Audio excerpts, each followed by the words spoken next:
দেখেন, আমি সীমান্তে গিয়ে দেখেছি যে যারা বিজেপি তারা যে টহল দিবে তাদের সে রাস্তা নাই, এবং তাদের বেতন কাঠামো খুবই কম। তাদের অস্ত্র শস্ত্রগুলা আধুনিক না, আধুনিকায়ন করা হয় নাই। তাদের যে গাড়িগুলো দেওয়া হয় সেগুলো আধুনিকায়ন না, এবং পিলখানার মতন একটা হত্যাকাণ্ড দিয়ে তাদের কিন্তু অর্ধেক মেরুদণ্ড ভেঙে দেওয়া হয়েছে। এই বাহিনীকে এখনও গড়ে তোলা হয় নাই, এবং তাদের অনেক জায়গায় তাদেরকে হলো রেস্ট্রিকশন দিয়ে রেখেছে তারা। তাহলে আমরা বিজেপিকে যদি শক্তিশালী করতে পারি, এবং এটা স্বরাষ্ট্র মন্ত্রণালয় থেকে কোনো ধরনের উদ্যোগ নেওয়া হচ্ছে না, কারণ উনি যদি উদ্যোগ নেয় তাহলে তো ওনার কক্সবাজারে আর ইয়াবা ডুববে না। ডুববে ইয়াবা? ডুববে না। উনি যদি উদ্যোগ নেয় তাহলে হলো দুলুভাইয়ের এলাকা দিয়ে তো আর গরু ডুববে না। উনি যদি উদ্যোগ নেয় যে কসবা সীমান্তে তো বাংলাদেশে হলো ফেন্সিডিল ডুববে না। এই জন্য হলো সরকার এখানে ফেন্সিডিল ব্যবসা করার জন্য যারা মন্ত্রী এমপি ইলেকশনের সময় টাকাগুলো যে ছাড়ে, এই ফেন্সিডিল ব্যবসা 5 বছর করে, ইয়াবা ব্যবসা করে, এবং যত উল্টাপাল্টা সব কিছু ব্যবসা করে, তখন জনগণের উপরে হলো গণতান্ত্রিক ইঞ্জিনিয়ারিং মাধ্যমে একটা ইলেকশন তারা চালিয়ে দেয়। সেজন্য বলবো স্বরাষ্ট্রমন্ত্রী সালাউদ্দিন ব্যর্থ। সীমান্তে একটা লোক মারা যাবে এবং উনি এটার প্রতিবাদ থেকে শুরু করে কোনো কিছু করছে না। এই জন্য আমাদের জায়গা থেকে আমরা মনে করি দেশ চালাইতে এবং বাংলাদেশের আইন শৃঙ্খলা রক্ষা করতে স্বরাষ্ট্রমন্ত্রী ব্যর্থ হয়েছেন। আপনি চিন্তা করেন, রামিসার বাবা বলতেছে আমি বিচার পাবো না। কয় বছরের সন্তান সে ধর্ষণ হয়েছে, শাহ আলী মাজারে কারা মপ করেছে, সরকারের কাছে এই কোনো প্রশ্নগুলোর আমরা এই পর্যন্ত কোনো সমাধান পাই নাই। এই জন্য আমি মনে করি যে তারেক রহমান মাছ কাট টাট বাদ দিয়ে তারেক রহমান নিজে হলো স্বরাষ্ট্র মন্ত্রণালয়ে ডিল করা প্রয়োজন, নাকি আপনারা কি এর সাথে? এই জন্য হলো মানে উনি যদি না পারে তখন, এখন আমাদের কি ওই যে শেখ হাসিনার সময় ছিল, যারাই দেয় হলো ফেল করে, এবং সালাউদ্দিন সাহেব আশা বসে থাকে কখন তারেক রহমান কোন দিকে হলো ঝামেলায় পড়ে যায় আমার মন্ত্রিত্বটা চলে যায়। মন্ত্রীদেরও তো হাত পা বাঁধা, অনেক মন্ত্রীর সাথে তো আমাদের কথা হয় যে ফাইল নিয়ে যায়, ফাইল রেখে চলে যান, কারণ আমার এটা হলো হাওয়া ভবনের লোকদেরই হলো আমি করতে হবে, আপনার দরকার নাই এখানে।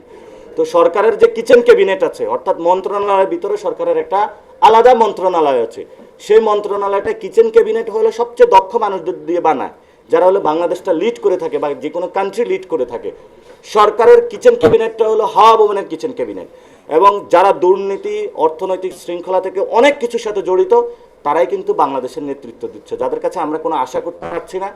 এটা আমাদের জন্য দুঃখজনক যে 3 মাসের মাথায় আমাদের সরকারের বিরোধিতা করতে হচ্ছে, যেখানে সরকার হানিমুনে আছে, আর হানিমুনে কেউ যদি ডিস্টার্ব করে তখন তো সরকার একটু বেশি রাগান্বিত হয় যে কোনো হানিমুন পিরিয়ডে, যে হানিমুনে আসছি, এত সুন্দর একটা অবস্থানে আছি, তোমরা কেন উঁকি ঝুঁকি দিচ্ছ, মানে আমাদেরকে একটু ডিস্টার্ব করতেছো। তো সরকার যে হানিমুনে যাচ্ছে, সে হানিমুন পিরিয়ডে তো হলো আমাদের বাংলাদেশ তো নষ্ট হয়ে যাচ্ছে, সীমান্তে মানুষ মারা যাচ্ছে, নদীগুলো রক্ষা না করে খাল খনন করতেছে, এবং সকলের উপর একটা ধ্বংসযজ্ঞ চালিয়ে দিচ্ছে। এটা তো আসলে আমরা মানতে পারবো না। এটা হলো একটা ছাত্র দলের যে হলো ওই মন্ত্রী হাবিবুর রশিদ থেকে কি যেন নাম, যে হলো লাল বাসের পিছনে দৌড়ায়, ও মানতে পারবে, আমি কিন্তু মানতে পারবো না, কারণ আমার মগজ আছে, ওর মগজ নাই। ও দৌড়াইতে পারবে, আমি দৌড়ানোর লোক না। এই জন্য আমরা বলি যে বাংলাদেশে নতুন করে এই জিনিসগুলো হলো সাজাতে পারে। আর কার কোন প্রশ্ন আছে? আচ্ছা, আমাদের তো কঠোর অবস্থান নিতে হবে। এখন কঠোর অবস্থান তো হলো এনসিপি নিতে পারবে না, এটা বাংলাদেশের জনগণ নিতে হবে। আপনারা সেটা 5 তারিখে অলরেডি দেখেছেন যে জনগণ যখন বিরক্ত হয়ে যাবে, এই রোমের যে মানুষগুলো আছে, এই বিদ্যুতের যে আজকে অসহায় যন্ত্রণা দিয়ে গিয়েছে, এই মানুষগুলো তো কখনোই এই যন্ত্রণাগুলো ভুলতে পারবে না। রামিসার বাবা কখনো সরকারকে ক্ষমা করবে না। রামিসার বাবা এনসিপি করে না। রামিসার বাবার কেন তার সন্তানকে কেন হলো ধর্ষণ করা হয়েছে? সীমান্তে যে মানুষটা মারা গিয়েছে তার বাবা হলো এনসিপি করে না, সে কোনো দল করে না, সে একটা দলে বুঝে যে আমি বাংলাদেশের ট্যাক্সের টাকা দেয়, বাংলাদেশ আমাকে নিরাপদ করবে। সেই জায়গা থেকে জনগণের মধ্যে ক্ষোভটা হলো ফুসে উঠতেছে।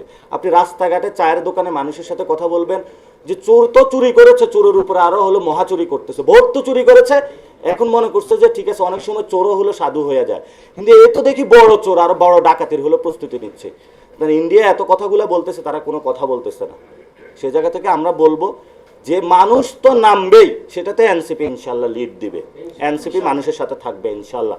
জনগণের যে কোনো ন্যায্য অধিকারের সাথে আমরা এই যে কয়েকদিন পরে ইবতিদায়ী যারা শিক্ষক আছে তারা আমাকে মেসেজ দিয়েছে যে আমরা ইবতিদায়ী শিক্ষকরা যারা আছি মাদ্রাসায়, আমরা দীর্ঘদিন ধরে নিপীড়িত, আপনি আসবেন। আমি যাবো ইনশাল্লাহ তাদের সাথে, কারণ তাদের বেতন কাঠামো ঠিক করতে হবে। সরকার বড় বড় কথা বলেছে, তো সরকার এই পর্যন্ত কয়টা চাকরির ব্যবস্থা করেছে? কোনো চাকরির ব্যবস্থা করে নাই।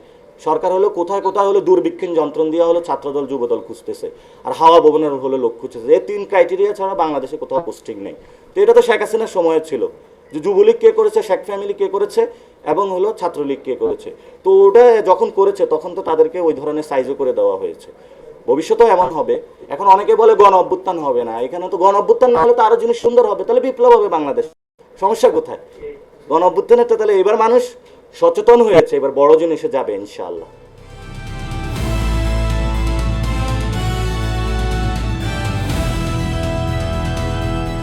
দিনাজপুর টিভি, মানুষের জীবনের কথা বলে।